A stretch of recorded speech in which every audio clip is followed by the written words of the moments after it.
Today we're going to be making St. Louis fried ravioli with marinara sauce. This is from the cookbook In the Kitchen with David, and this is David Venable, and he was on QVC. He might still be on QVC, but I know he was years ago. He was on QVC. So we're going to go over the ingredients. I'm going to let Kevin go over them with you.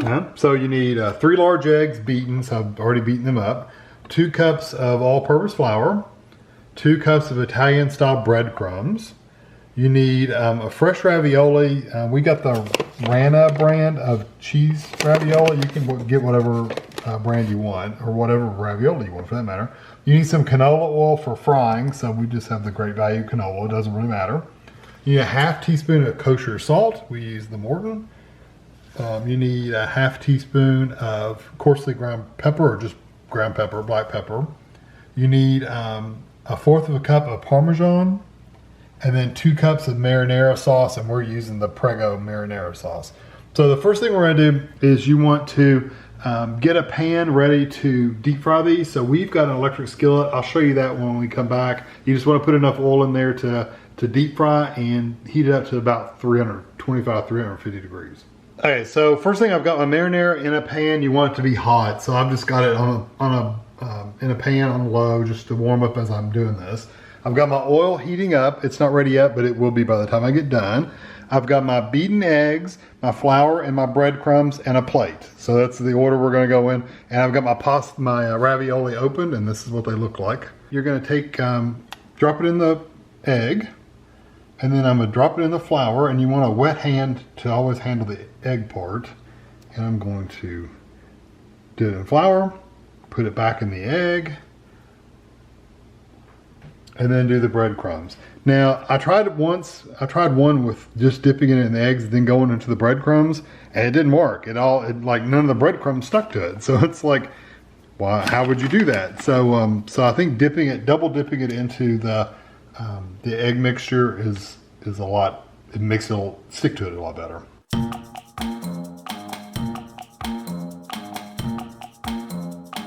You basically just do all these until you got them all breaded.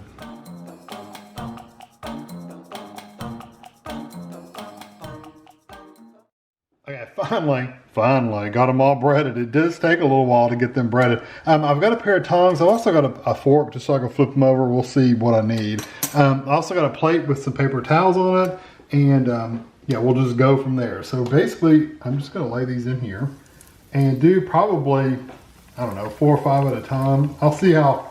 The reason I'm saying that is because you don't want your oil to get cool, because it will get cold as you add more stuff to it. See, it's still bubbling pretty good. This electric skillets are really good for deep frying stuff, just in case you didn't know. Because it maintains the temperature and you get a pretty good sized area to work with. So just leave them in there about 3 minutes total. So about 1.5 minutes per side. And then take them out.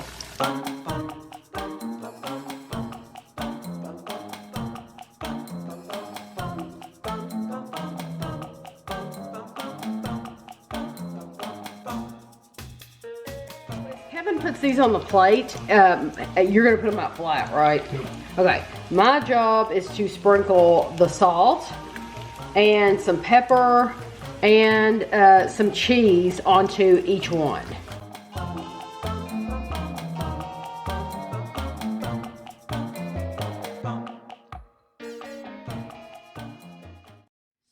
David says in his cookbook, if you want great fried ravioli, go to St. Louis. Locals call these perfect bites toasted ravioli rather than fried, but you'd be hard-pressed to find a restaurant in St. Louis that doesn't have these tasty little nuggets on the menu. Legend has it they were created when a chef mistakenly dropped a batch of ravioli into a pot of oil rather than boiling water. No matter how these came to be, enjoy them right away with some zesty marinara sauce. Now, he does give you a recipe in this recipe book for marinara sauce.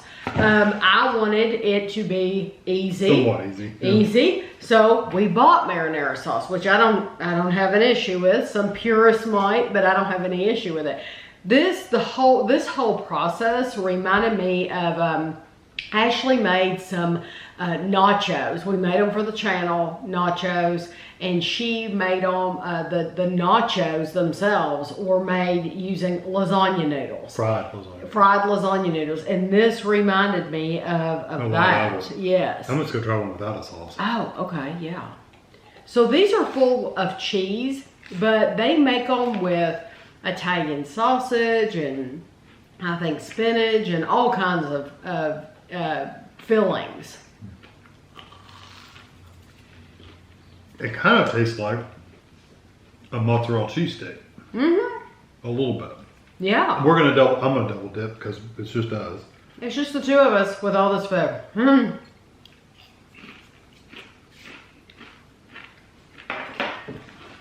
Don't need a fork.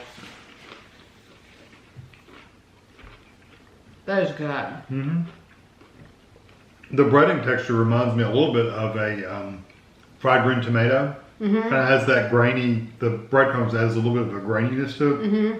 which you usually have cornmeal on fried green tomatoes. Right. But the flavor reminds me a lot of mozzarella cheese sticks with Italian seasoning on them. It will remind you a lot of a mozzarella cheese stick. Yeah. I think these are very crispy. Yeah, I like the crispness of them. Yeah, I love that. You could change it up in so many different ways. If you wanted to buy these filled with the Italian sausage or whatever, that's going to change the flavor a little bit. If you want to buy, you don't have to buy marinara sauce. They sell so many spaghetti sauces now that are flavored in different ways with garlic and onion and all kinds of things. You could do that instead too, and that's going to change up the flavor as well. I almost like them just as much without the sauce. Oh, yeah. As I do with the sauce. Yeah, some of them definitely got crisper than others. The other ones didn't have as much of the breadcrumbs on it, and they're a little paler, but they're still good and crispy. Even the pale ones are. I'm a huge fan of red sauce, so I love it with the red sauce. But Kevin's right; it is just as good without. I mean, it's deep fried, for goodness sakes. Ashley would love these. Well, when you dip them in the marinara sauce, you taste a lot of the marinara sauce. And you'll lose some of the cheese and breading flavor. Yeah, Ashley would truly love these. She would. Well, you could do these for an appetizer, but I don't know if you'll want to or not, because they need to be hot, and you're going to need to be in the kitchen making them as people are there. Unless you got a really big deep fryer. Or unless you hire somebody else and say, hey, make these for my guests. That's true. But I absolutely think they're wonderful. Yeah. I wish they could figure out a way to go ahead and do them and have them in the freezer section so you could pop them in the oven. They do. Like this? I've had these before. You've had this before? I've had toasted ravioli before, yeah. On my Lunch Hour Review channel. Pretty sure. Really? Yeah. I know they sell them. Toasted ravioli? Pretty sure I've had them before. If I haven't, I know we've seen them before. Really? Yeah. Well, I haven't had them. Yeah, it's in the freezer section. Oh, well, I think this has just blown my mind. I think it's awesome. Yeah, now they're not as fancy with all the cheese and stuff, but you gotta add that after you baked them. Right. Oh, yeah, that's true. And you could do any kind of cheese. It doesn't have to be the Parmesan. It could be mozzarella cheese, whatever your favorite kind of cheese is. So there's a lot of little variations you can do on these. But I hope you enjoyed the video, and thanks for watching.